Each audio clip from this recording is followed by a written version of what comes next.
Hello students, welcome to new session.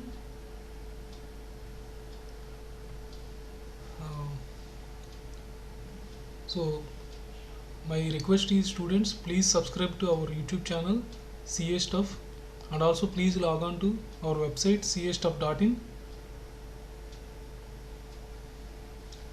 So let us move into the session. So up to last class we saw definition of supply, and now we will move into section 9, levy and collection. So మీకు తెలుసు levy అంటే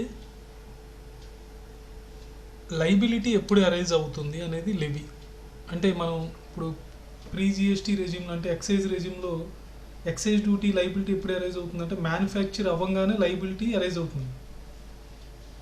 once manufacture జరగంగానే, ఒక గూడు యొక్క manufacture జరగంగానే liability arise అయిపోయేది, levy arise అయిపోయేది. అది sale అయ్యిందా లేదా ఫ్యాక్టరీ నుంచి రిమూవ్ చేసామా లేదా అనేది అనవసరం. లెవీ అయితే వచ్చేసింది, ఎక్సైజ్ డ్యూటీ లైబిలిటీ అయితే అరైజ్ అయిపోయింది. కానీ ఆ పేమెంట్ ఆఫ్ ఎక్సైజ్ డ్యూటీ అనేది రిమూవల్ టైంకి పోస్ట్పోన్ చేశారు. సో లైబిలిటీ అరైజ్ ఎప్పుడు అవుతుంది? మ్యానుఫ్యాక్చర్ అవ్వగానే అవుతుంది. ఆ ఎక్సైజ్ డ్యూటీ పేమెంట్ గవర్నమెంట్కి ఎప్పుడు జరిగేది అంటే ఫ్యాక్టరీ నుంచి ఎప్పుడైతే ఆ గూడ్స్ రిమూవ్ అవుతాయో, ఫ్యాక్టరీ నుంచి రిమూవల్ అంటే బయటకు వెళ్తాయో అప్పుడు గవర్నమెంట్కి కట్టాల్సి ఉండేది. అలాగే ఇప్పుడు మరి జిఎస్టీకి లెవీ ఎప్పుడు అవుతుందంటే ఎప్పుడైతే సప్లై జరుగుతుందో అప్పుడు లెవీ జరుగుతుంది. ఎక్సైజ్ డ్యూటీలో manufacture, service tax, service rendering అనేది లెవీ. అలాగే కస్టమ్స్లో import and export of goods అనేది లెవీ. సో మనకి జిఎస్టీలో సెక్షన్ 9 ఏం చెప్తుందంటే ప్రొవైడ్స్ అంటే ఏం చెప్పబడుతుందంటే there shall be levied of tax called CGST, central goods and service tax, on all intrastate supplies of goods or services or both. So what they are saying is a tax will be levied which will be called as a CGST on all intrastate supplies of goods or services or both. Intrastate అంటే within the state, intra అంటే within the, inter అంటే between two states, ఒక state నుంచి ఇంకో స్టేట్కి. అంటే buyer ఒక స్టేట్లో ఉండటం, సెల్లర్ ఇంకో స్టేట్లో ఉంటే అది ఇంటర్ అవుతుంది. ఇంట్రా అంటే సేమ్ స్టేట్లో ఉంటాయి. సో సేమ్ స్టేట్లో ఉన్నప్పుడు ఏం లెవీ అవుతుంది? సిజిఎస్టీ లెవీ అవుతుంది. సిజిఎస్టీ అంటే central goods and service tax. Okay, except on the supply of alcoholic liquor for human consumption. మనం ఫస్ట్ సెషన్లోనే చెప్పుకున్నాము, alcoholic liquor for human consumption మీద జిఎస్టీ అనేది అప్లికేబుల్ కాలేదు. ఎర్స్ట్వైల్ ఎక్సైజ్ యాక్ట్ కానీ sales tax act కానీ ఇంకా continue అవుతున్నాయి, అవి పూర్తిగా అబాలిష్ అయిపోలేదు. ఆల్మోస్ట్ 99% సబ్స్యూమ్ అయిపోయింది జిఎస్టీలోకి. కానీ ఈ ఆల్కహాల్ మీద, తర్వాత కొన్ని ప్రొడక్ట్స్ మీద ఇంకా స్టిల్ కంటిన్యూ అవుతున్నాయి, లైక్ పెట్రోలియం, టొబాకో ఇలాంటివి. Next, so the CGST will be levied, it is okay, but on what value? On the value determined under section 15 of CGST act. So value, normally tax you are paying means what? On some value you should have, on that value you can pay the tax. Now how to derive that value? That value you have to determine as per section 15 of CGST Act. So section 15 లో మనం చూద్దాం ఆ value ఎలా determine చేయాలనేది. So వాల్యూని transaction value అంటారు, అది మనం సెక్షన్ 15 వచ్చినప్పుడు చూద్దాం. అండ్ సచ్ రేట్స్, ఆ రేట్ ఎలా, సిజిఎస్టీ ఏ పర్సంటేజ్ మీద ట్యాక్స్ కట్టాలి అంటే మనకి ఇప్పుడు వాల్యూ అనేది సెక్షన్ 15 నుంచి తెచ్చుకుంటాం. ఏ పర్సంటేజ్ అనేది ఎలా తెచ్చుకుంటాం? నాట్ ఎక్సీడింగ్ 20%, అంటే ఇక్కడ క్యాప్ పెట్టేశారు. సో సిజిఎస్టీ రేట్ అనేది బియాండ్ 20% అనేది ఉండదు, విత్ ఇన్ 20% ఎంతైనా ఉండొచ్చు, లేదా 20% ఉండొచ్చు, కానీ 20% దాటి ఉండకూడదు. సో మీకు ఆల్రెడీ చెప్పాను, one of the reason for not bringing this alcohol in to GST purview is CGST rate cap is 20%. So ఇప్పుడు ఈ ఆల్కహాల్ కానీ పెట్రోలియం కానీ ఇవన్నీ తీసుకొస్తే ఏమైపోతుంది అంటే maximum CGST can be levied is only 20%. Whereas you can see now on petroleum you can find huge tax are recovered. Okay, more than value of the petrol, taxes are more. So ఈ petroleum కానీ alcohol కానీ ఈ GST బ్రాకెట్లోకి తెస్తే అప్పుడు ఏమైపోతుందంటే maximum CGST 20% కన్నా ఎక్కువ government tax levy చేయలేదు. సిజిఎస్టీ ఒక 20%, ఎస్జిఎస్టీ ఒక 20%. సో టుగెదర్ ఎంత అవుతుంది? 40%. అదే ఐజిఎస్టీ అయితే 40%. So IGST rate is nothing but CGST rate plus SGST rate. So maximum 40% levy చేయగలరు ఈ ఆల్కహాల్ కానీ పెట్రోల్ కానీ వస్తాయి. వేరేజ్ ఇప్పుడు చూస్తే మీరు ఈ ఎగ్జిస్టింగ్ ఎక్సైజ్ యాక్ట్ ప్రకారం కానీ వ్యాట్ ప్రకారం కానీ గవర్నమెంట్ చాలా పన్నులు విధిస్తుంది పెట్రోలియం మీద, ఆల్కహాల్ మీద. సో ఈ రేట్ అనేది ఎలా డిటర్మైన్ చేస్తారంట? As may be notified by the government అనేది త్రూ నోటిఫికేషన్ ద్వారా రేట్స్ అనేది ప్రకటించబడతాయి. ఆ గవర్నమెంట్ ఎలా ప్రకటిస్తుంది అంటే based on the recommendation of the council అనేది ఒకటి ఉందని మనం చెప్పుకున్నాం. ఆ కౌన్సిల్ రికమెండ్ చేస్తుంది ఎంత ఉందో రేటు. ఆ రికమెండేషన్ బేస్ చేసుకుని గవర్నమెంట్ అనేది నోటిఫై చేస్తుంది. కౌన్సిల్ రికమెండేషన్ అనేది కంపల్సరీగా పాటించాలా గవర్నమెంట్ అంటే లేదు. It is only recommendatory in nature. Government has the sole authority to decide the rate of GST. Okay, and collected in such manner as may be prescribed. So collection అనేది GST collection ఎలా చేస్తారంటే so and so మేనర్లో collect చేస్తారు. That will be prescribed అని ఎక్కడైనా వస్తే మీకు ఈ ఓవరాల్ జిఎస్టీ యాక్ట్లో మీరు ఈ ప్రిస్క్రైబ్డ్ అనే వర్డ్ని hundreds of times you can notice it. Prescribed అంటే మీనింగ్ ఏంటంటే తర్వాత రూల్స్ ద్వారా ప్రిస్క్రైబ్ చేస్తారండి. సో తర్వాత ఈ యాక్ట్ కాకుండా చాలా రూల్స్ వస్తాయి. ఆ రూల్స్లో ఎలా ఏ మేనర్లో కలెక్ట్ చేయాలనేది ప్రిస్క్రైబ్ చేయబడుతుంది. And shall be paid by the taxable person. So taxable person shall, the word used is shall. So has to pay the tax by the taxable person. So we'll move to the next one. So it means we have already discussed maximum GST rate is not exceeding 40%, that is CGST 20%, SGST 20%, central GST, state GST on all intrastate supply of goods or services. Similarly section 9 ఎలా ఉందో CGST యాక్ట్లో మనకి ఇప్పుడు మనం చూసేది ఏంటి? CGST act. Students నేను ఇక్కడ ఇంకొకటి క్లారిఫై చేద్దాం అనుకుంటున్నాను. నేను చెప్పేటప్పుడు మీరు ఇన్స్టిట్యూట్ మెటీరియల్ కూడా దగ్గర పెట్టుకుని చూడండి, మీకు అప్పుడు ఈజీగా కోరిలేట్ చేసుకోగలరు. సో మనం ఇప్పుడు డిస్కస్ చేస్తుంది సిజిఎస్టీ యాక్ట్లో సెక్షన్ 9 డిస్కస్ చేసాం. అలాగే సప్లై అవన్నీ కూడా ఇప్పుడు వరకు చూసింది సిజిఎస్టీ యాక్ట్లో. సిమిలర్గా ఎస్జిఎస్టీ యాక్ట్లో కూడా సేమ్ సెక్షన్స్, సేమ్ కంటెంట్ ఉంటుంది. కామా ఫుల్ స్టాప్ కూడా డిఫరెన్స్ ఉంటుంది. వేరే ఐజిఎస్టీ యాక్ట్ అనేది ఆల్ టుగెదర్ డిఫరెంట్గా ఉంటుంది. సో ఐజిఎస్టీ యాక్ట్ కూడా మనం చూస్తాం. సో ఐజిఎస్టీ యాక్ట్ సిమిలర్గా సెక్షన్ 5, ఇక్కడ సిజిఎస్టీ యాక్ట్లో సెక్షన్ 9 ఏదైతే లెవీ అండ్ కలెక్షన్ గురించి మాట్లాడుతుందో, సెక్షన్ 5 ఐజిఎస్టీ యాక్ట్లో లెవీ అండ్ కలెక్షన్ గురించి మాట్లాడుతుంది. Similar way there shall be levied a tax called integrated GST. Integrated GST అంటే ఐజిఎస్టీ ఎప్పుడు వస్తుంది? బిట్వీన్ 2 స్టేట్స్ కానీ ట్రాన్సాక్షన్ జరిగితే, అంటే బయ్యర్ ఒక స్టేట్లో, యాజ్ ఆఫ్ నో ఇలా గుర్తుపెట్టుకోండి, బయ్యర్ ఒక స్టేట్లో సెల్లర్ ఒక స్టేట్లో ఉంటే అది ఇంటర్ స్టేట్ అవుతుంది. ఇంటర్ స్టేట్ వచ్చినప్పుడల్లా ఐజిఎస్టీ పే చేయాలి. ఐజిఎస్టీ రేట్ అనేది should not exceed maximum 40%. So IGST will be levied not only transaction took place between the parties who are located in different states. అది మాత్రమే కాదు, import కానీ చేసుకుని ఉంటే, ఇంపోర్ట్ ఆఫ్ గూడ్స్ చేసుకుని ఉంటే కూడా apart from the customs duty IGST కూడా పే చేయాలని కూడా మనం డిస్కస్ చేసుకున్నాం ఆల్రెడీ.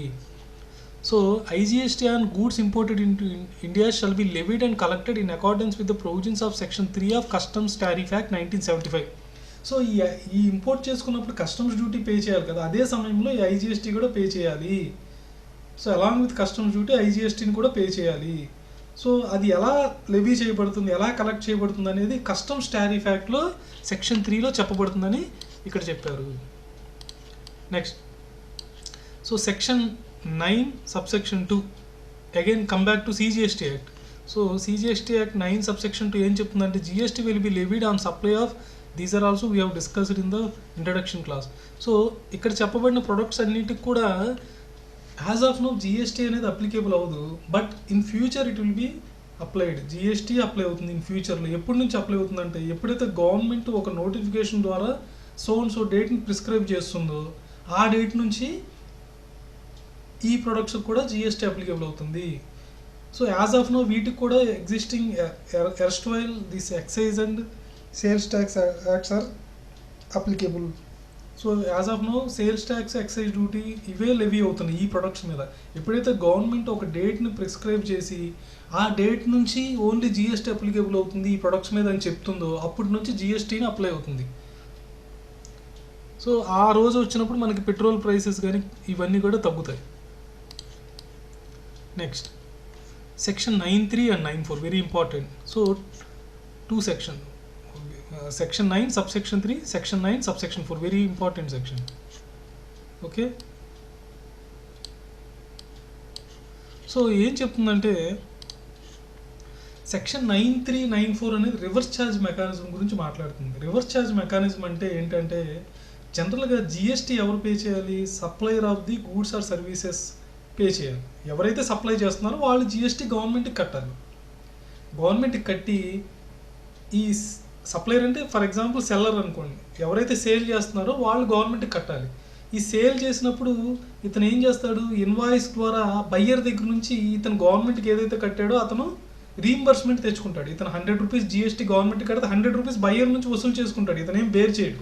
ఇండైరెక్ట్ ట్యాక్స్ కాబట్టి ఏమవుతుంది? It will be passed on to the next buyer till the ultimate consumer. Correct.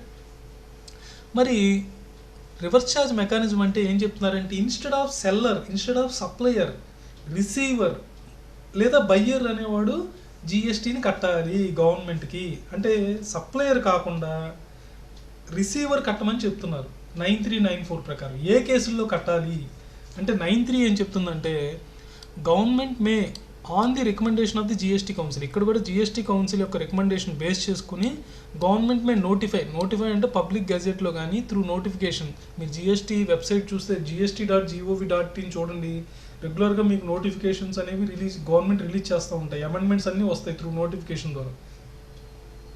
So government 9(3) ప్రకారం ఏం చేస్తుందంటే categories of supply of goods or services or both so కేటగిరీస్ని నోటిఫై చేస్తుందంట government. ఆ categories of goods and సర్వీసెస్కి reverse charge apply అవుతుంది. అంటే instead of supplier బదులు రిసీవర్ పే చేయాలి GST to the government. For example మీరు చూస్తే గూడ్స్ ట్రాన్స్పోర్ట్ ఏజెన్సీ అని ఉంటుంది, ఒక సర్వీస్ ఉంది, అంటే ట్రాన్స్పోర్టేషన్ సర్వీస్. గవర్నమెంట్ ఏం నోటిఫై చేసిందంటే రిసిపియంట్ పే చేయాలంటుంది. ఎందుకు ఇలా తెచ్చారంటే జీటీఏ అనేది ఏంటంటే జనరల్గా లారీ ఓనర్స్ కానీ ట్రాన్స్పోర్ట్ కంపెనీస్ కానీ అన్ఆర్గనైజ్డ్ సెక్టర్, అక్కడ ఈ మెయింటెనెన్స్ ఆఫ్ సిస్టమ్స్ రికార్డ్స్ అనేది very difficult for the unorganised sector. So government ఏం డిసైడ్ చేసిందంటే ఆ పేమెంట్ ఆఫ్ జిఎస్టీ అనేది ఈ సప్లయర్ నుంచి జీటీఏ నుంచి ఎవరైతే రిసిపియంట్ ఆఫ్ ట్రాన్స్పోర్టేషన్ సర్వీస్ ఉన్నారో సో కంపెనీ, ఆ కంపెనీ పే చేయమంటుంది రివర్స్ ఛార్జ్ మెకానిజంలో. సో అప్పుడు ఆ కంపెనీయే పే చేస్తుంది, ఆ కంపెనీయే ఇన్పుట్ ట్యాక్స్ క్రెడిట్ తీసుకుంటుంది. క్లియర్. సో అలాగే లీగల్ సర్వీస్ అని అడ్వకేట్స్ ఉన్నారు, సో వాళ్ళకు కూడా ఈ రివర్స్ ఛార్జ్ మెకానిజం అప్లై అవుతుంది. అలాగే కొన్ని స్టేట్ గవర్నమెంట్ సర్వీసెస్ కానీ సెంట్రల్ గవర్నమెంట్ సర్వీసెస్లో కూడా రివర్స్ ఛార్జ్ మెకానిజం మనం ఇన్ డీటెయిల్డ్గా చూద్దాం ముందు చాప్టర్స్లో. Next section 9(4). 9(4), 9(3కి డిఫరెన్స్ ఏంటంటే 9(3)లోనేమో categories of goods and services అని చెప్పేశారు. సో గూడ్ అయితే రివర్స్ ఛార్జ్ మెకానిజం అవుతుంది. 9(4)లో ఏం చెప్తున్నారంటే సో పర్సన్ అన్రిజిస్టర్డ్ పర్సన్ నుంచి ఎవరైతే జిఎస్టీలో రిజిస్ట్రేషన్ కాని వాళ్ళ దగ్గర నుంచి కానీ ఎటువంటి గూడ్స్ అయినా సర్వీసెస్ అయినా కొంటే, అన్రిజిస్టర్డ్ పర్సన్ దగ్గర నుంచి ఎవరైనా రిజిస్టర్డ్ పర్సన్ కానీ కొంటే ఆ రిజిస్టర్డ్ పర్సన్ను ట్యాక్స్ కట్టాలి అన్నట్టు 9(4) చెప్తుంది. జిఎస్టీని కట్టాలన్నట్టు చెప్తుంది రివర్స్ ఛార్జ్ మెకానిజంలో. సో అన్రిజిస్టర్డ్ పర్సన్ దగ్గర నుంచి రిజిస్టర్డ్ పర్సన్ ఏమైనా గూడ్స్ కానీ సర్వీసెస్ కానీ కొంటే జిఎస్టీ కట్టమని చెప్తుంది. అయితే దీనికి లాట్ ఆఫ్ అమెండ్మెంట్స్ వచ్చినాయి. సో అప్పుడు చాలా ఇండస్ట్రీ అనేది చాలా ప్రాబ్లం ఫేస్ చేసింది ఈ రూల్ వచ్చినప్పుడు. సో అన్రిజిస్టర్డ్ పర్సన్ దగ్గర నుంచి కొన్నప్పుడల్లా కూడా కంపెనీ రివర్స్ ఛార్జ్ మెకానిజంలో పే చేయటం, అలాగే ఇన్పుట్ ట్యాక్స్ క్రెడిట్ తీసుకోవడం రెండు ఒకే టైంలో జరిగేది. సో ఫైనాన్షియల్ లాస్ ఎటువంటిది లేదు, కానీ కాంప్లియన్స్ బర్డన్ అనేది ఇండస్ట్రీకి జరిగింది. సో గవర్నమెంట్ ఏం చేసిందంటే in a day up to 5,000 వరకు తీసుకోవచ్చు అన్నట్టు బిగినింగ్లో ఒక ఒక నోటిఫికేషన్ ద్వారా అమెండ్మెంట్ తీసుకొచ్చింది. అప్ టు 5,000 వరకు అన్రిజిస్టర్డ్ సప్లయర్స్ దగ్గర నుంచి ప్రొక్యూర్ చేసుకోవచ్చు గూడ్స్ ఆర్ సర్వీసెస్ అనేది తీసుకొచ్చింది. ఆల్ సప్లయర్స్ అంటే ఎంతమంది అన్రిజిస్టర్డ్ సప్లయర్స్ ఉన్నా అందరి దగ్గర కలిపి 5,000 అనేది తీసుకొచ్చింది. సో ఇంకా దీని తర్వాత కూడా చాలా అమెండ్మెంట్స్ జరిగినాయి, మనం అది డిస్కస్ చేద్దాం. సో నెక్స్ట్ ఏంటంటే ఎలక్ట్రానిక్ కామర్స్ ఆపరేటర్ 9(5) ఏం చెప్తుందంటే ఈ కామర్స్ ఆపరేటర్ అంటే మీకు ఈ పోర్టల్స్ ద్వారా ఈ సేల్ని ఫెసిలిటేట్ చేస్తాయి. ఫర్ ఎగ్జాంపుల్ మీరు తీసుకోండి ఈబే లేదా ఫ్లిప్కార్ట్, అమెజాన్, ఓలా, ఊబర్ ఇలాంటివన్నీ, స్విగ్గీ, వీళ్ళు ఏం చేస్తారంటే ఫెసిలిటీని ప్రొవైడ్ చేస్తున్నారు, online facility through which seller can sell their products. So ఒక సెల్లర్ ఉంటాడు, in between e commerce operator మిడిల్లో ఉంటాడు. ఈ కామర్స్ ఆపరేటర్ యొక్క పోర్టల్ ద్వారా ఈ సెల్లర్ అనేవాడు తన గూడ్స్ని ఆన్లైన్లో సేల్ చేసుకోవడానికి ఫెసిలిటీ ప్రొవైడ్ చేస్తున్నారు ఈ కామర్స్ ఆపరేటర్. సో ఇప్పుడు ఈ సిచ్యువేషన్లో సప్లయర్ ఎవరంటే, ఒరిజినల్గా ఎవరు సప్లయర్ అంటే,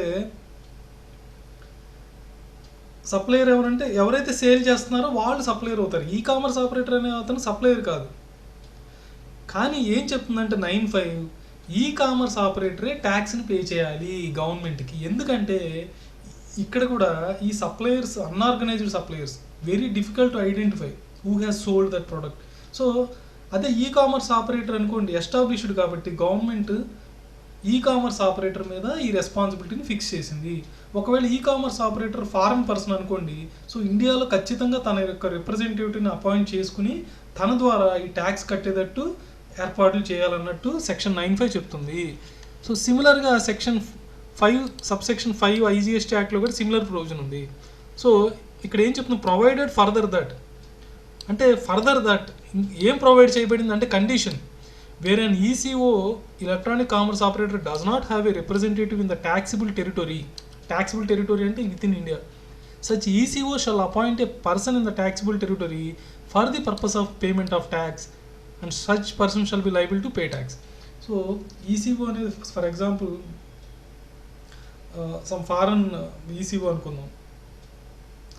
సో అటువంటి కేసులో ఇండియాలో ఎటువంటి రిప్రజెంటేటివ్ లేకపోతే ఖచ్చితంగా రిప్రజెంటేటివ్ని అపాయింట్ చేసి ఆ రిప్రజెంటేటివ్ ద్వారా ట్యాక్స్ పే చేసే ఏర్పాట్లు చేయాలి.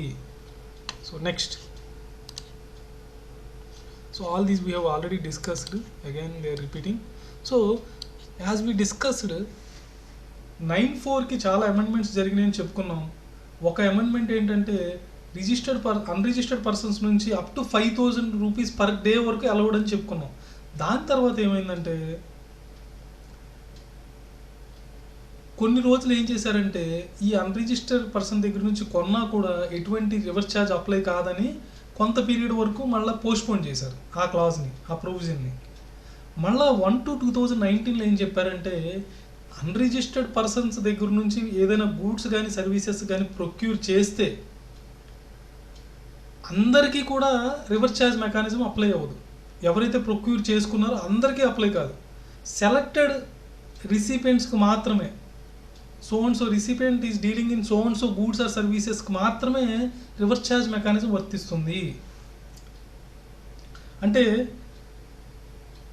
అన్రిజిస్టర్డ్ పర్సన్ దగ్గర నుంచి ఫర్ ఎగ్జాంపుల్ గూడ్స్ కొన్నాం అనుకుందాం, లేదా సర్వీసెస్ తీసుకున్నాం అనుకుందాం. సో తీసుకున్న వాళ్ళందరూ కూడా రివర్స్ ఛార్జ్ మెకానిజం కింద గవర్నమెంట్కి GST కట్టక్కర్లేదు. ఎవరు కట్టాలంటే ఎవరైతే రిసిపియంట్, అన్రిజిస్టర్డ్ పర్సన్ అనేవాడు సప్లయర్, ఎవరైతే రిసీవ్ చేసుకున్నారో అతను రిసిపియంట్ కదా, ఆ రిసిపియంట్కి గవర్నమెంట్ స్పెసిఫై చేస్తుంది సో అండ్ సో రిసిపియంట్ మాత్రమే రివర్స్ ఛార్జ్ మెకానిజంలో కట్టాలి అన్నట్టు చెప్తున్నారు. ఓకే, సో బ్లాంకెట్గా అప్లై చేయట్లేదు, మళ్ళీ సెలెక్టివ్గా రిసిపియంట్స్ సెలెక్టివ్గా వెళ్తున్నారు. సో అలా ఏమన్నా సెలెక్టివ్గా ఏమన్నా నోటిఫై చేశారంటే చేశారు. ఈ నోటిఫికేషన్ ద్వారా 7/2019 నోటిఫికేషన్ ద్వారా సెంట్రల్ ట్యాక్స్, మీరు నోటిఫికేషన్ చూస్తే బేసిక్గా 2 టైప్స్ ఆఫ్ నోటిఫికేషన్స్ ఉంటాయి. gst.gov.inకి వెళ్తే రేట్ నోటిఫికేషన్ ఉంటుంది, నార్మల్ నోటిఫికేషన్ ఉంటుంది. రేట్ నోటిఫికేషన్ ఏంటంటే రేట్ నోటిఫై చేస్తారు, నార్మల్ నోటిఫికేషన్స్లో other than rate related amendments అన్నీ కూడా అక్కడ నోటిఫై చేస్తారు. సో ఈ నోటిఫికేషన్ ఏం చెప్తుందంటే ఈ కింద చెప్పబడి చెప్తున్నా, ఇది ఎగ్జామ్ పాయింట్ ఆఫ్ వ్యూ అంత ఇంపార్టెంట్ కాదు, but for your knowledge sake I'm teaching you, just understand the concept. మనం షెడ్యూల్ 2 చెప్పుకున్నప్పుడు మనం రియల్ ఎస్టేట్ సర్వీస్ చూసాం, కన్స్ట్రక్షన్ సర్వీస్ చూసాం. సో ఈ రియల్ ఎస్టేట్లో సర్వీస్లో ఇది ఒక vast subject. Again this it self is a vast subject, real estate service. Okay, so many amendments took place in this particular service. So ఇక్కడ builder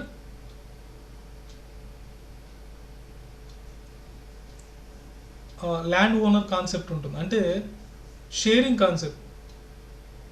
land owner ఏం చేస్తాడంటే తన ల్యాండ్ని బిల్డర్కి ఆ డెవలప్మెంటల్ రైట్స్ గ్రాంట్ చేస్తాడు. ల్యాండ్ ఓనర్ ఏంటంటే బిల్డర్కి లేదా డెవలపర్కి ఇస్తాడు. ఆ డెవలపర్ ఏం చేస్తాడంటే దాని మీద అపార్ట్మెంట్స్ కానీ బిల్డింగ్స్ కానీ కన్స్ట్రక్ట్ చేసి 60-40% పంచుకుంటారు. ఆ కన్స్ట్రక్షన్ అయిపోయినాక 60% పోర్షన్ ఏమో డెవలపర్కి వెళ్తుంది, 40% పోర్షన్ ఏమో బిల్డర్ ల్యాండ్ ఓనర్కి వెళ్తుంది. 60-40 అవ్వచ్చు, 70-30, what ever it is. So ఇలాంటి కేసుల్లో ఈ డెవలప్మెంటల్ రైట్స్ అనేది ట్రాన్స్ఫర్ జరిగింది. ఓకే, ఇప్పుడు ఒకటి ఇక్కడ చాలా సర్వీసెస్ ఉంటాయి. ఒకటి డెవలప్మెంటల్ రైట్స్ అనేది ట్రాన్స్ఫర్ చేశారు. మనం ఆల్రెడీ చెప్పుకున్నాం షెడ్యూల్ 2 ప్రకారం ట్రాన్స్ఫర్ ఆఫ్ ఓనర్షిప్ కాదు, ఇక్కడ transfer of share of rights. So ఇది సర్వీస్ కింద అవుతుంది, అదొక సర్వీస్. తర్వాత ఈ బిల్డర్ అనే అతను, డెవలపర్ అనే అతను కొన్ని మళ్ళీ కన్స్ట్రక్షన్ చేసి అతనికి ఇచ్చాడు. సో కన్స్ట్రక్షన్ సర్వీస్ ఒకటి చేశాడు, మళ్ళీ ఇదొక సర్వీస్. మళ్ళీ బిల్డరు వేరే అంతా ఫైనలైజ్ అయిపోయినాక తన షేర్లో కొన్ని బయట వాళ్ళకి అమ్ముకుంటాడు కదా, అదొక సర్వీస్. అంటే కంప్లీషన్ సర్టిఫికేట్ రాకముందు లేదని అమ్మితే మళ్ళీ అదొక సర్వీస్ అవుతుంది. సో ఇదంతా కూడా ఎలా డీల్ చేయాలనేది అది వెరీ బిగ్ కాన్సెప్ట్. సో ఇక్కడ మనకి ఏంటంటే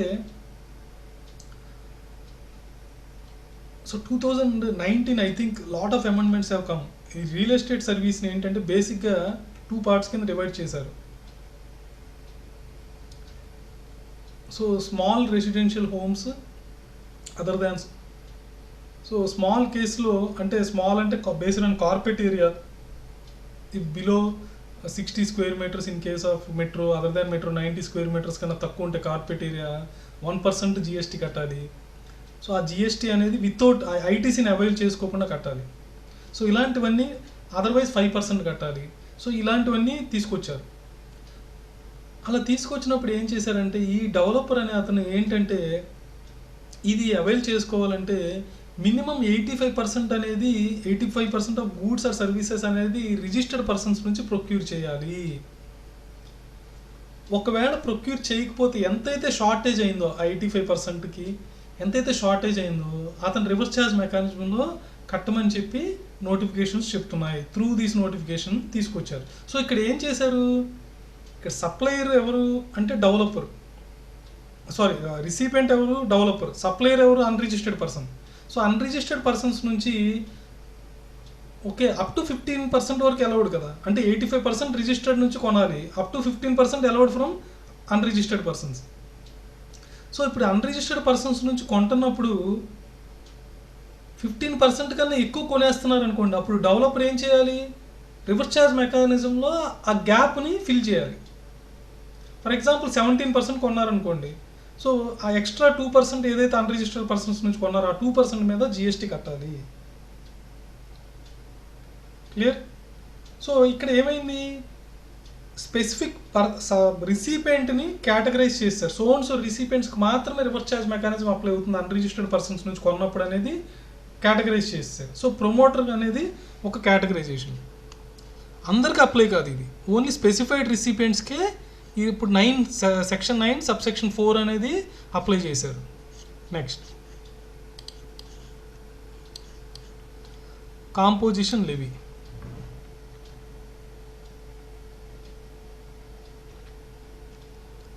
సో కాంపోజిషన్ లెవీ అంటే ఇది ఒక స్కీమ్ లాంటిది. ఈ స్కీమ్లో ఏంటంటే ఈ కాంప్లియన్స్ అంటే ఏంటంటే రూల్ ఫాలో అవ్వటం, రిటర్న్ ఫైలింగ్ కానీ లేదా రికార్డ్స్ మెయింటెనెన్స్ కానీ ఆడిట్ కానీ ఇలాంటివన్నీ కాంప్లియన్స్ కిందకు వస్తాయి. సో ఈ కాంప్లియన్స్ అనేది లెస్ కాంప్లియన్స్ ఉంటుంది. సో ఇది ఎవరికి టర్న్ ఓవర్ బేస్డ్ అనమాట. ఎవరికైతే టర్న్ ఓవర్ బిలో 1.5 crores ఉంటుందో వాళ్ళకి కాంప్లియన్స్ స్కీమ్ని అడాప్ట్ చేసుకోవచ్చు. అలా చేయటం మూలంగా రిటర్న్స్ కూడా క్వార్టర్లీ ఫైల్ చేసుకోవచ్చు. So government of India provides for simplified and ease of doing business scheme. So simplified and ease of doing business scheme for payment of taxes and filing of returns to certain categories of taxable persons. ఈ category ఎలా decide చేశారంటే based on their turnover.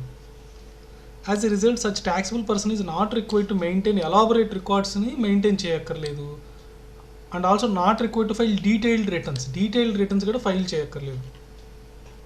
So section 10 అనేది deals with composition levy to such. Composition లెవీని ఏ section deal చేస్తుందంటే section 10.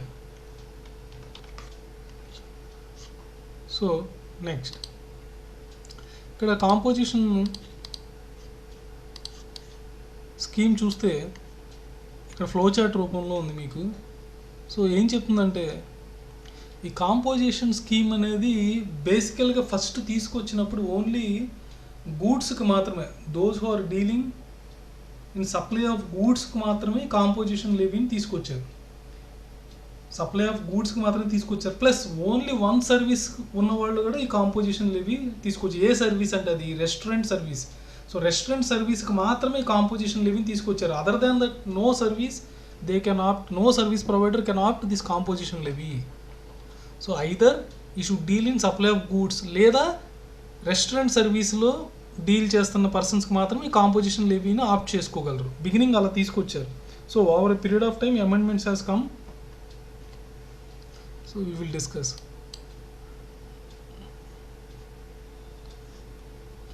అలాగే ఎవరైనా person non taxable పర్సన్స్ని కానీ డీల్ చేస్తుంటే కాంపోజిషన్ లెవీని ఆప్ట్ చేసుకోలేరు. అంటే నాన్ ట్యాక్సిబుల్ పర్సన్ అంటే నాన్ ట్యాక్సిబుల్ సప్లై డీల్ చేసేవాళ్ళే నాన్ ట్యాక్సిబుల్ పర్సన్ అవుతారు.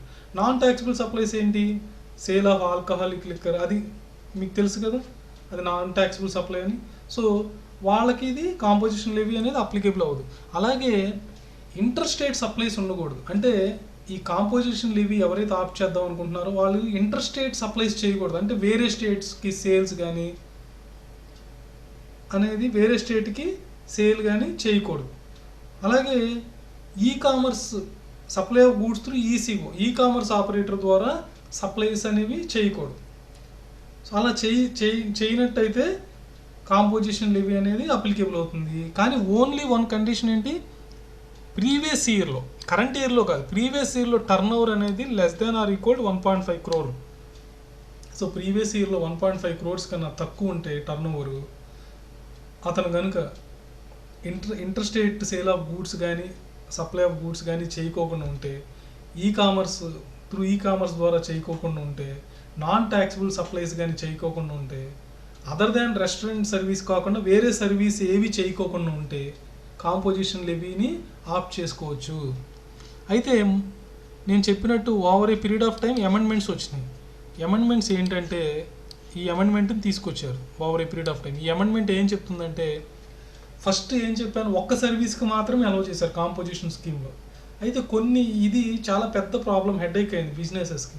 కొన్ని బిజినెసెస్లో మెజారిటీ గూడ్సే ఉంటాయి, కొంత పోర్షన్ సర్వీస్ అనేది వాళ్ళ బిజినెస్కి కంపల్సరీగా సర్వీస్ చేయాలి. ఓకేనా? So supply of goods is dependent on supply of these services. అంటే ఆ బిజినెస్లో సప్లై ఆఫ్ గూడ్స్ ఎలా అంటే ఈ సర్వీసెస్ మీద డిపెండ్ అవుతాయి. సో కొంత పోర్షన్ సర్వీసెస్ ఖచ్చితంగా ఉంటాయి. సో అందుకని ఏం చేశారంటే కాంపోజిషన్ లెవీని ఫర్దర్గా ఎక్స్టెండ్ చేశారు. ఏం ఎక్స్టెండ్ చేశారంటే ఆ service portion up to 10% of the turnover లేదా 5 lakhs whichever is hire.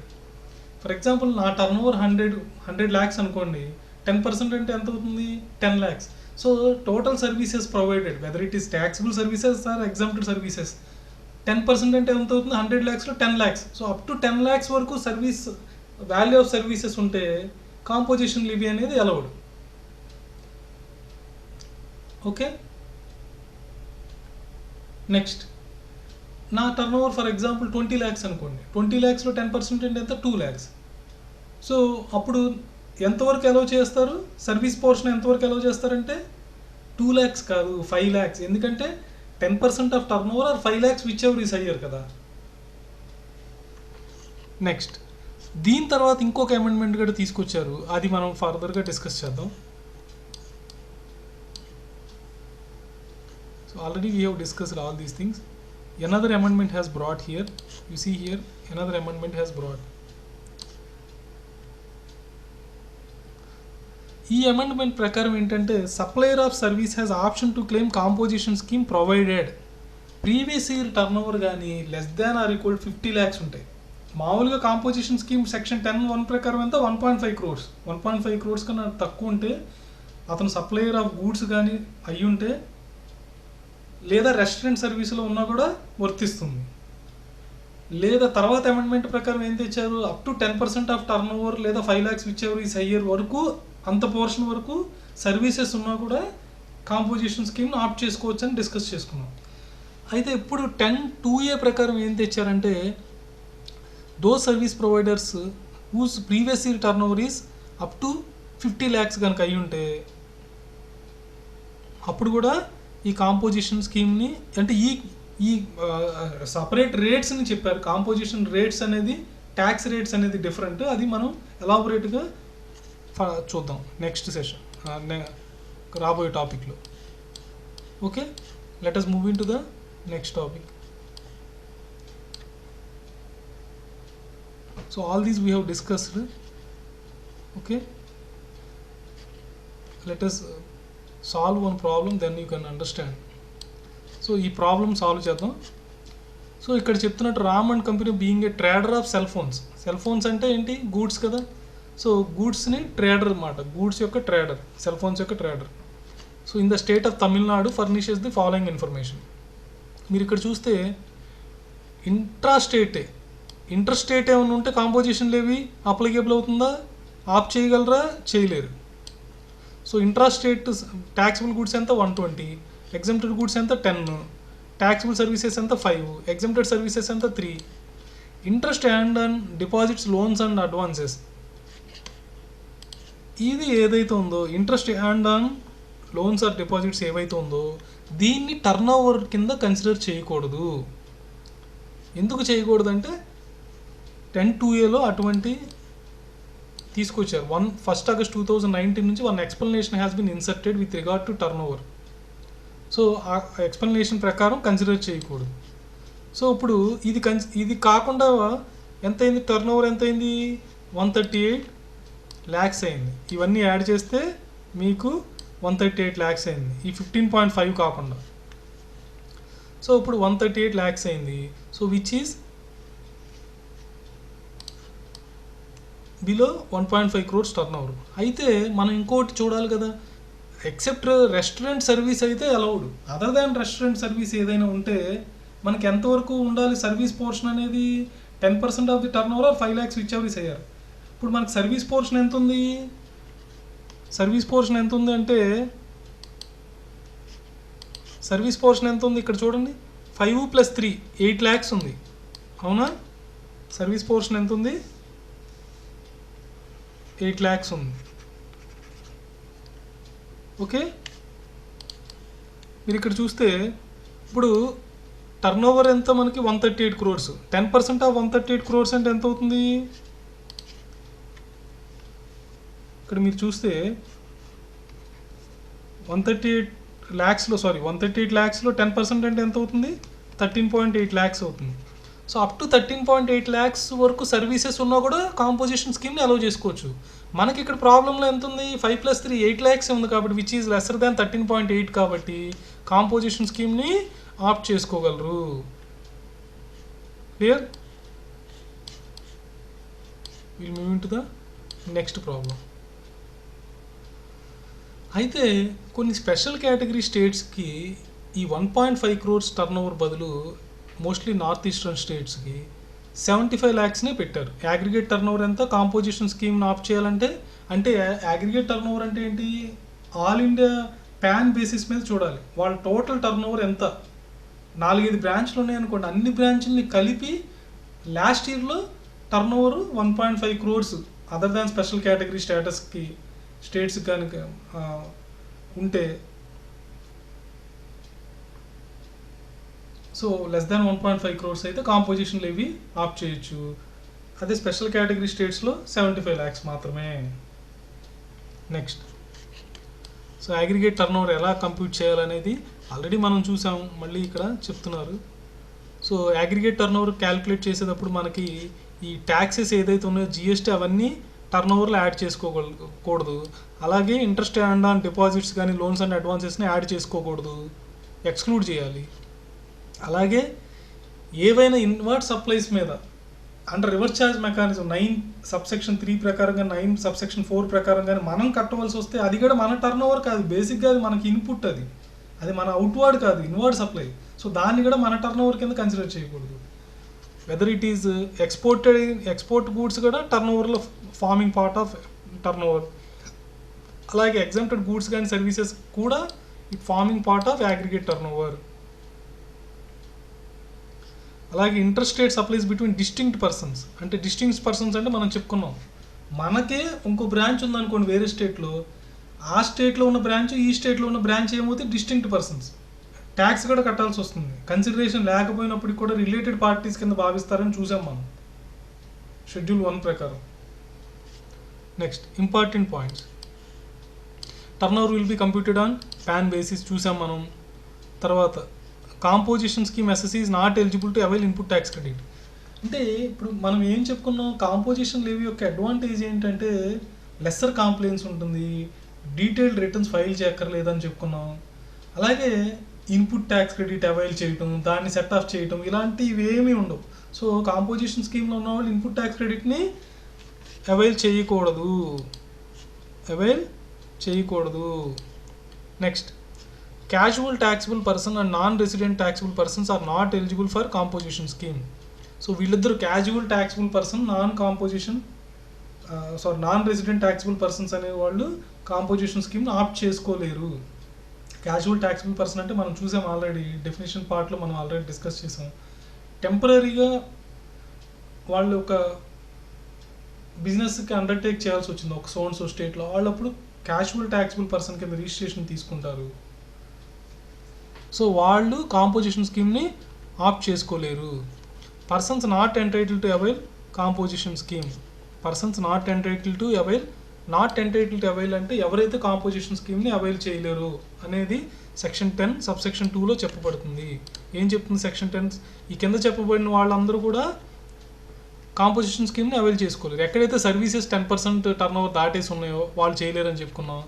అలాగే నాన్ ట్యాక్సిబుల్ సప్లైస్ ఎవరైతే, అంటే జిఎస్టీ అప్లికేబుల్ అవ్వదు, అటువంటి సప్లైస్ని డీల్ చేస్తున్నారు అనుకోండి వాళ్ళ బిజినెస్లో, ఆల్కహాల్ కానీ ఇలాంటివి, వాళ్ళు కూడా ఆప్ చేయలేరు. ఇది కూడా డిస్కస్ చేసింది. ఇంటర్స్టేట్ సప్లైస్ ఉండకూడదు, ఈ కామర్స్ ఆపరేటర్ ద్వారా సప్లై చేయకూడదు. సో ఇవన్నీ కూడా మనం డిస్కస్ చేసాం. వీళ్ళు కాంపోజిషన్ స్కీమ్ని ఆప్ చేయలేరు. So go through this 98, 19 in very easy sums. Whatever we have solved only, whatever we have discussed only, it is available in these practical problems. Please go through this. Very easy sums.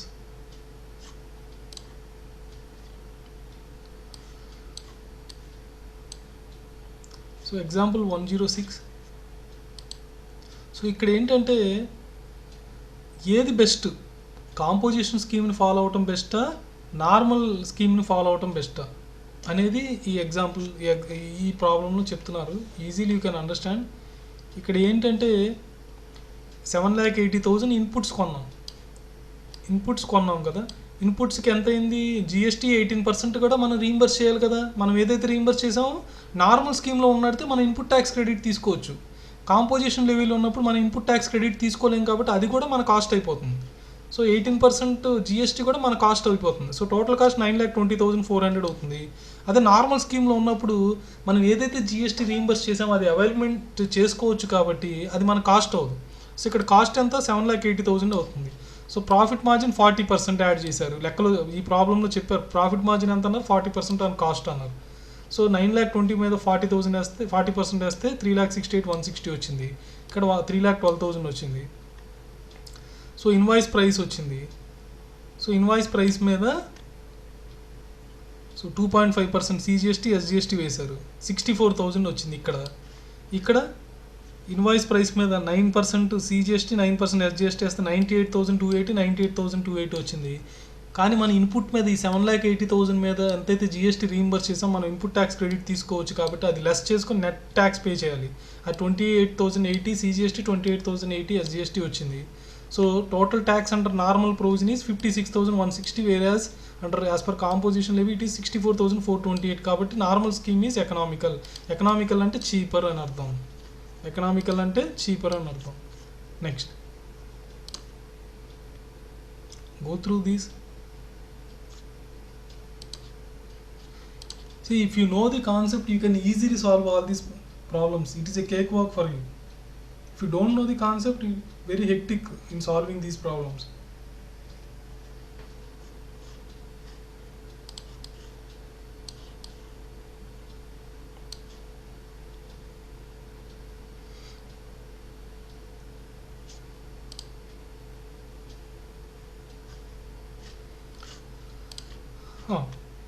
So rule 5 CGST rules అనేవి ఉంటాయి. మనకి act చదువుతున్నప్పుడు చాలా చోట్ల already చెప్పినట్టు prescribed అని ward వచ్చినప్పుడల్లా కూడా అది త్రూ రూల్స్ ద్వారానే ప్రిస్క్రైబ్ చేయబడుతుంది.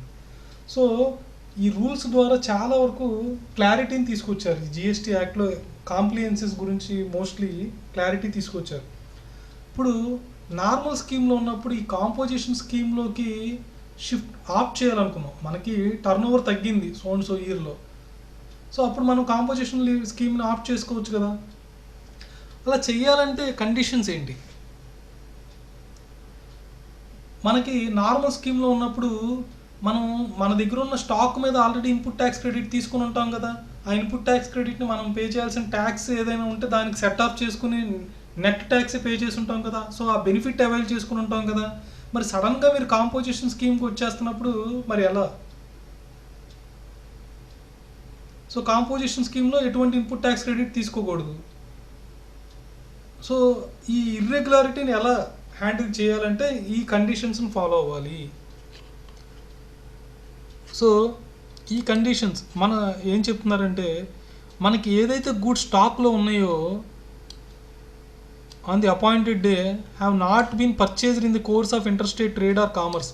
అంటే ఇది అపాయింటెడ్ డే అంటే జిఎస్టీ వచ్చినప్పుడు ఫస్ట్ జూలై 2017లో జిఎస్టీ వచ్చినప్పుడు కదా. So as on that day also anybody wants to opt composition scheme, అప్పుడు కూడా ఈ రూల్స్ అప్లై అవుతాయి. So purchased in the course of interstate trade or commerce, అతని యొక్క స్టాక్లో వేరే గూడ్స్ ఏమి ఉండకూడదు, వేరే స్టేట్స్ నుంచి కొన్న గూడ్స్ ఏమి ఉండకూడదు, అలాగే ఇంపోర్ట్ చేసుకున్నవి ఏమి ఉండకూడదు, అలాగే received from A branch situated out side the state, ఇది కూడా ఇంటర్ స్టేటే. సో ఇటువంటివి ఏమి అతని యొక్క స్టాక్లో ఉండకూడదు. అతని యొక్క స్టాక్లో ఇలా పర్చేజ్ చేసిన గూడ్స్ ఏవి ఉండకూడదు. Conditions for opting the compositions ఇవి. అలాగే goods held in stock by him have not been purchased from an unregistered supplier and where purchased he pays the tax under reverse charge. So అతను unregistered supplier దగ్గర నుంచి purchase చేసిన అయ్యి ఉండకూడదు. Okay, next. So exam point of view may not be important, but have a look on this. అలాగే ఈ composition scheme ఎవరైతే opt చేద్దాం అనుకుంటున్నారో ఈ should not deal the below mention goods. ఇక్కడ చెప్పబడిన గూడ్స్ని అతను డీల్ చేయకూడదు. ఐస్ క్రీమ్స్ కానీ, పాన్ మసాలా కానీ, టొబాకో కానీ, ఏరియేటెడ్ వాటర్ కానీ, ఇటువంటి గూడ్స్కి registered person shall not be required to opt composition levy under clause E of subsection 1 of section 10 of the said act if such person is a manufacturer of the following goods. ఆ person ఈ కింద చెప్పబడిన ఇక్కడ నేను highlight చేసిన గూడ్స్ని కానీ manufacture చేస్తుంటే అతను ఆప్ట్ చేసుకోలేడు కాంపోజిషన్ స్కీమ్. ఐస్ క్రీమ్ కానీ, పాన్ మసాలా కానీ, కొంచెం ఇంపార్టెంట్ పాయింట్ ఇది. సో ఎవరెవరికి కాంపోజిషన్ స్కీమ్ అప్లై కాదని ట్రూ ఆర్ ఫాల్స్లో కానీ ఎక్కడైనా వస్తే రావచ్చు, లేదా ఒక ప్రాబ్లంలో రావచ్చు. సో ఐస్ క్రీమ్ కానీ, పాన్ మసాలా కానీ, టొబాకో కానీ, ఏరియేటెడ్ వాటర్ కానీ ఇటువంటి మ్యానుఫ్యాక్చరర్స్కి కాంపోజిషన్ స్కీమ్ ఆప్ట్ చేసుకోలేరు. అలాగే one of the condition is for opting composition levies in the invoice you should mention composition taxable person. అంటే ఇన్వాయిస్లో కాంపోజిషన్ ట్యాక్సిబుల్ పర్సన్ అనే వర్డ్ మెన్షన్ చేయాలి. ఎందుకంటే ఈ కాంపోజిషన్ లెవీని ఆప్ట్ చేసిన వాళ్ళు ఇన్పుట్ ట్యాక్స్ క్రెడిట్ని అవైల్ చేయలేరు. అలాగే వీళ్ళు ఏదైతే గవర్నమెంట్ కట్టారో అది బయ్యర్ దగ్గర నుంచి రికవర్ కూడా రీయింబర్స్మెంట్ కూడా తెచ్చుకోలేరు. సో వీళ్ళ ఇన్వాయిస్ చూస్తే మీకు ఎటువంటి ట్యాక్స్ కనిపించదు, only value of the goods మాత్రం కనిపిస్తుంది. Unlike the normal invoice you will not find any tax value, tax amount అనేది కనిపించదు. అలాగే బిల్ ఆఫ్ సప్లైని అంటారు, ఇన్స్టెడ్ ఆఫ్ ట్యాక్స్ ఇన్వాయిస్ బదులు వీళ్ళు బిల్ ఆఫ్ సప్లై అనే దాన్ని ఇష్యూ చేయాలి. ఇన్వాయిస్ కాకుండా బిల్ ఆఫ్ సప్లై కింద మెన్షన్ చేయాలి. జనరల్గా చూస్తే మనం ఏదైనా గూడ్స్ కొంటే ట్యాక్స్ ఇన్వాయిస్ అనే టైటిల్ కనిపిస్తుంది ఇన్వాయిస్ పైన, వీళ్ళు బిల్ కాంపోజిషన్ స్కీమ్లో ఉన్న వాళ్ళు బిల్ ఆఫ్ సప్లై అని మెన్షన్ చేయాలి. నెక్స్ట్ ఇది ప్రొసీజరల్ పార్ట్. ఇది కాంపోజిషన్ స్కీమ్ని అప్లై చేస్తే ఎలా ఇంటిమేట్ చేయాలి డిపార్ట్మెంట్కి, ఎన్ని రోజుల లోపల ఇంటిమేట్ చేయాలి, ఏమేమి ఫైల్ చేయాలి, ఈ వాళ్ళ స్టాక్ స్టేటస్ కూడా చెప్పాలి. ఎందుకంటే మనకు వాళ్ళ స్టాక్ మీద ఆల్రెడీ ఇన్పుట్ ట్యాక్స్ క్రెడిట్ తీసుకుని ఆ బెనిఫిట్ ఎంజాయ్ చేసి ఉంటారు కదా. సో స్టాక్ స్టేటస్ అనేది త్రూ సోన్స్ రిటర్న్ ద్వారా చెప్పటం, ప్రొసీజరల్ పార్ట్ అంతా ఇక్కడ చెప్తున్నారు. సో ఇక్కడ మీరు చూస్తే బేసిక్గా 3 కేటగిరీస్ కింద డివైడ్ చేశారు ఈ కాంపోజిషన్ స్కీమ్ని ఆప్ట్ చేస్తున్న వాళ్ళు. ఒకటి జిఎస్టీ వచ్చినప్పుడే, ఎప్పుడైతే అపాయింటెడ్ డే అప్పుడే కాంపోజిషన్ స్కీమ్ని ఆప్ట్ చేద్దాం అనుకున్నారు, వాళ్ళకు ఒక మెథడ్. అలా కాకుండా జిఎస్టీ వచ్చినాక కొన్నేళ్ళు నార్మల్ స్కీమ్లో వెళ్ళినాక కాంపోజిషన్ స్కీమ్లోకి షిఫ్ట్ అవుదాం అనుకుంటున్నారు, వాళ్ళు second category. Any persons who applied for registration, అంటే వాళ్ళు ఫస్ట్ టైం జిఎస్టీ వచ్చినాక ఫస్ట్ టైం రిజిస్ట్రేషన్ తీసుకుంటున్నారు, వాళ్ళకు థర్డ్ కేటగిరీ.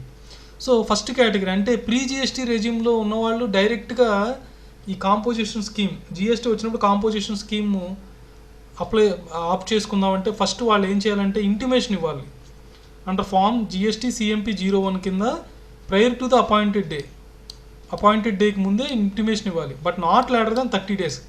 సో అంటే 1 July 2017లో వచ్చింది కాబట్టి విత్ ఇన్ 30 days లోపల ఇవ్వాలి ఇంటిమేషను. ఓకే, సో ఇది ఇప్పుడు irrelevant, as of now it is irrelevant కదా, జిఎస్టీ వచ్చేసింది కాబట్టి. So what is relevant is second and third category. So second category ఏం చెప్తుందంటే, anybody wants to switch to composition scheme from normal scheme to కాంపోజిషన్ స్కీమ్కి switch అవ్వాలనుకోండి, first అతను ఎలక్ట్రానిక్గా త్రూ జిఎస్టీ పోర్టల్ ద్వారానే ఫామ్ జిఎస్టీ CMP 02ని file చేయాలి. Prior to the commencement of the financial year for which the option to pay tax under the aforesaid section is exercised. అంటే composition scheme అనేది once opt చేశారనుకోండి ఆ financial year మొత్తానికి ఉంటుంది కాబట్టి financial year commence అవ్వడానికి ముందే, అంటే 1 April ముందే ఈ CMP 02 ద్వారా ఇంటిమేషన్ అనేది డిపార్ట్మెంట్కి ఇవ్వాలి. అది ఇచ్చినా కూడా ఇంకొకటి స్టేట్మెంట్ ఒకటి ఫైల్ చేయాలి ఇన్ ఫామ్ GST ITC 03. అంటే నేను చెప్పాను స్టాక్ కానీ ఆ స్టాక్ మీద ఏమైనా ITC కానీ ఉండుంటే దాన్ని రివర్స్ చేయటం. సో అది ఎప్పుడు లోపల ఫైల్ చేయాలి, within 60 days from the commencement of the relevant financial year. అంటే ఫైనాన్షియల్ ఇయర్ కమెన్స్ అయినాక 60 days లోపల ఆ stock statement in the form GST ITC 03 ప్రకారం ఇవ్వాలి. నెక్స్ట్ ఈ పోర్షన్ ఏంటంటే టెంపరీగా అమెండ్మెంట్స్ తెచ్చారు due to Covid and other reasons, ఇది మీకు irrelevant. Next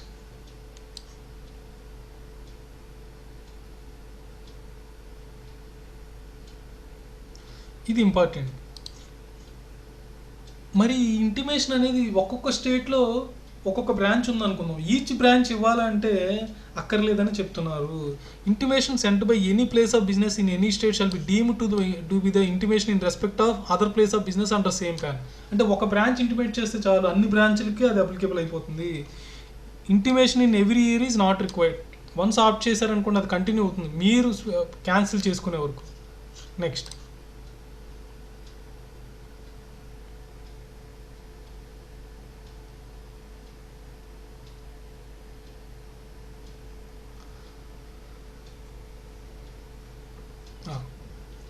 effective date for opting composition scheme.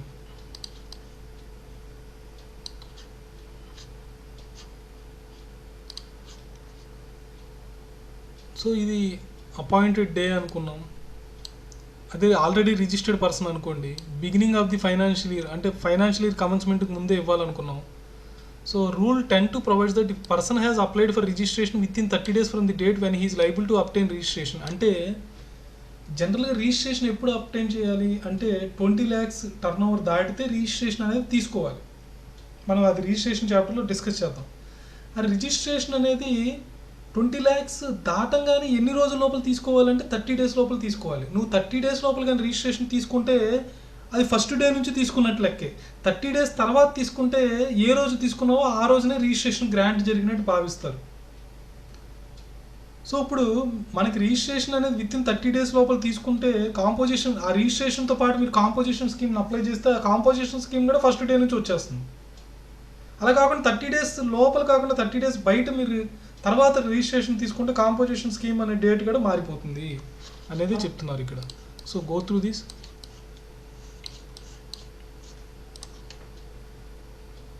So ఇక్కడ కాంపోజిషన్ రేట్ ట్యాక్సెస్ చూద్దాం. సో అన్లైక్ నార్మల్ స్కీమ్లో మీరు చూస్తే సిజిఎస్టీ, ఎస్జిఎస్టీ 9% లేదా ఐజిఎస్టీ 18% అలా ఉంటుంది కదా. సో అక్కడ ఏంటంటే ఇన్పుట్ ట్యాక్స్ క్రెడిట్ తీసుకోవచ్చు. అవైల్ చేసిన ఇన్పుట్ ట్యాక్స్ క్రెడిట్ని ఈ అవుట్పుట్ ట్యాక్స్ పే చేసే దాంట్లోంచి లెస్ చేసుకుని నెట్ పే చేయొచ్చు. ఈ కాంపోజిషన్ స్కీమ్లో ఇన్పుట్ ట్యాక్స్ ఉండదు కాబట్టి ఈ రేట్స్ కూడా చాలా తక్కువగా ఉంటాయి. మీరు ఇక్కడ చూస్తే మ్యానుఫ్యాక్చరర్కి 0.5% సిజిఎస్టీ, 0.5% ఎస్జిఎస్టీ. అలాగే any other supplier eligible for composition levy under section 10 అంటే ట్రేడర్ కానీ వీళ్ళందరికీ కూడా 0.5%. సో 1%. అలా కాకుండా రెస్టారెంట్ కానీ అవుట్డోర్ క్యాటరింగ్ సర్వీసెస్కి 2.5%. Clear? Next. So same thing again they have duplicated. Next.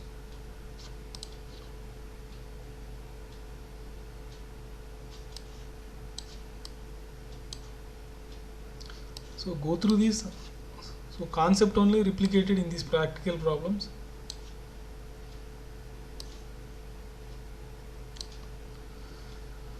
So మనం ఆల్రెడీ చెప్పుకున్నాం ఈ కాంపోజిషన్ స్కీమ్కి లాట్ ఆఫ్ అమెండ్మెంట్స్ జరిగినాయి. ఫస్ట్ సర్వీసెస్లో ఓన్లీ రెస్టారెంట్ సర్వీస్ని అలౌ చేశారు. తర్వాత up to 10% of turn over allow చేశారు. తర్వాత up to 50 lakhs turn over ఉన్న వాళ్ళకి అలౌ చేశారని చెప్పుకున్నాం. So that is what being discussed here. So latest amendment ఏం చెప్తుందంటే 1st April 2019కి కొత్త రేట్ ఆఫ్ ట్యాక్స్ తీసుకొచ్చారు. 6% rate of tax for services. నార్మల్గా రెస్టారెంట్కి ఎంత వాటికి 2.5 సిజిఎస్టీ 2.5. దీని ప్రకారం ఎంత 3% ఇన్స్టెడ్ ఆఫ్ 2.5%, 2.5%. అయితే కండిషన్స్ ఉన్నాయి దీనికి. ఏం చెప్తున్నారంటే conditions, first supplies of goods or services or both up to an aggregate turnover of 50 lakhs. So 50 lakhs వరకు ఉంటే సేమ్ కండిషన్స్ ఉంటాయి. ఇక్కడ కూడా ఇంటర్ స్టేట్ సప్లై చేయకూడదు, నాన్ ట్యాక్సిబుల్ సప్లైస్ చేయకూడదు, త్రూ కామర్స్ ద్వారా చేయకూడదు. So same thing, he should not be the supplier of ice cream, pan masala, tobacco etcetera. So same thing is mention here.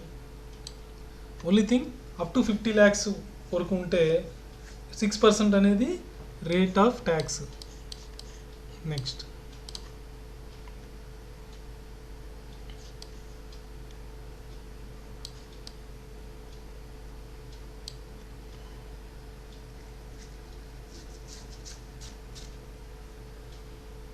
Go through this.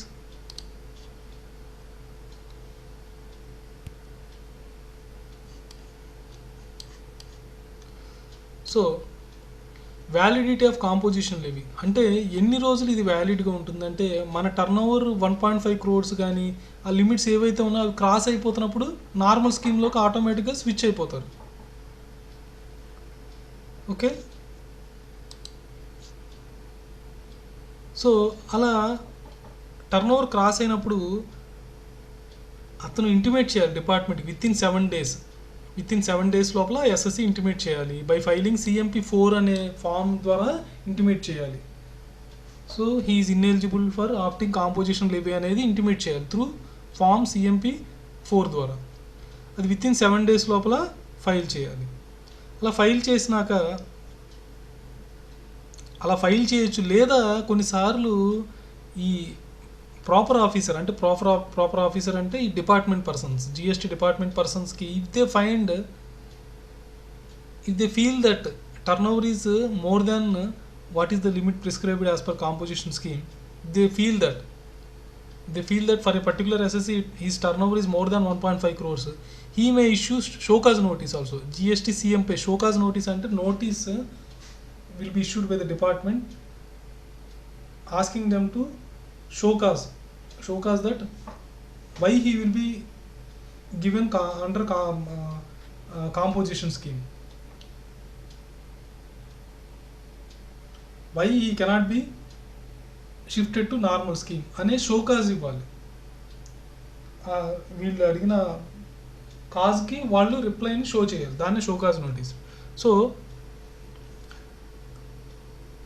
అలా show cause notice రాగానే tax payer ఏంటంటే with in 15 days లోపల reply ఇవ్వాలి. ఏ ఫామ్లో ఇవ్వాలి? CMP 06లో ఇవ్వాలి. CMP 05లో show cause notice వస్తుంది, CMP 06లో with in 15 days లోపల రిప్లై ఫైల్ చేయాలి. అలా రిప్లై ఫైల్ చేసినాక ఈ ప్రాపర్ ఆఫీసర్ ఇఫ్ ఈ సాటిస్ఫై ఈ విల్ పాస్ ఆర్డర్. ఇఫ్ ఈ ఇస్ నాట్ సాటిస్ఫైయింగ్ ఆల్సో ఈ will pass A order denying the composition levy. Denying అంటే ఇవ్వకుండా, కాంపోజిషన్ లివీ ఇవ్వకుండా ఆర్డర్ పాస్ చేయొచ్చు. Next, so again all these things they have explained.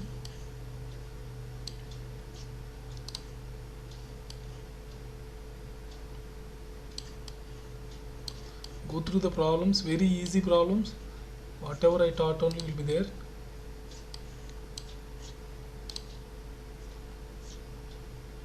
నేను ఈ problems మళ్ళీ explain చేస్తే మళ్ళీ సెకండ్ టైం చెప్పినట్టు అవుతుంది, ఎందుకంటే నేను చెప్పిందే ఉంటుంది ఈ ప్రాబ్లంలో. So don't worry, you can solve it all these problems very easily. So in next session we will see exemptions. Thank you students. So please log on to our website castuff.in and also please subscribe our YouTube channel. Thank you very much.